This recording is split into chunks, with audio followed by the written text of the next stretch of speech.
Hello everyone, how's it going? My name is Dan the Tutor. In today's video, we're going to talk about how to find the sum or difference of two perfect cubes and how to factor them. So basically what we're talking about is if I want to factor x cubed minus 8, it is possible to factor this. But you first have to recognize that this is a difference of two cubes, which follows the formula a cubed minus b cubed is equal to parenthesis a minus b times second quantity a squared plus ab plus b squared. And so the first thing I'd have to do to solve a problem like this, I have to say what a and b are. That's easy just by taking the cube root of x cubed. That means a is equal to x and b is going to be 2 because the cube root of 8 is 2. So then that means my final answer is just going to be x minus 2 times quantity a squared, which will be x squared, plus a times b, so x times 2, but I'll write it as 2x because that looks nicer, and then plus b squared, 2 squared is 4. And there we go. That's it. If you don't believe me that these are equal to each other, then if you FOIL this, all 6 terms, then you will get what we had originally, which is x cubed minus 8. Very cool. And so that was difference of two cubes. Now let's talk about the sum of two cubes, which is very similar. It's just plus now.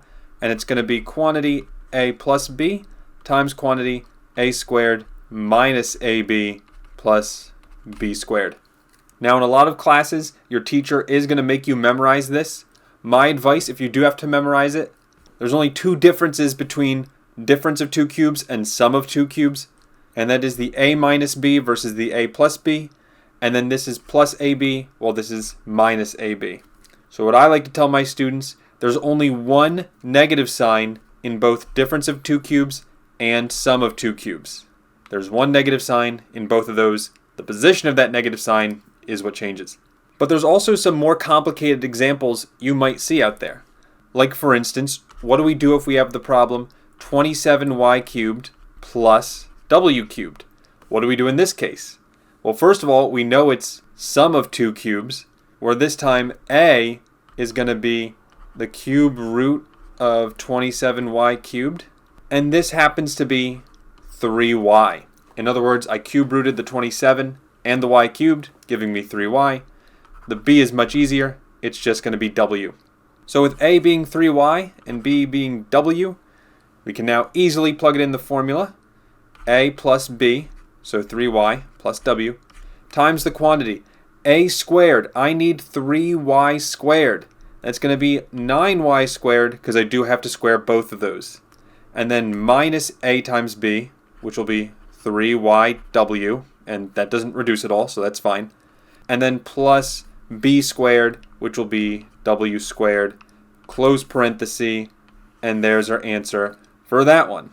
And so now let's just look at one more. This will be the hardest one of all. Let's say I have 64x to the 6th minus y to the 9th. Now you'll notice that I have powers that are not cubed anymore. So what do I do in these cases? Well, first I would say a is the cube root of 64x to the 6th. Cube root of 64 is easy. That's just going to be 4. And I only know that because I have that one memorized. So I'd recommend memorizing a lot of basic cubed numbers, which are on the screen now, as you can see. And then for x to the 6th, it's easy. You just have to do 6 divided by 3, and 6 divided by 3 is 2, and that will be 4x squared for my a. For b, it's the same idea. It's the cube root of y to the 9th, so just divide 9 by 3, and you'll get b equals y to the power of 3. And by the way, if the number is not divisible by 3, like let's say I had y to the 10th instead, you're probably not going to see this in difference or sum of two cubes because it doesn't go in evenly.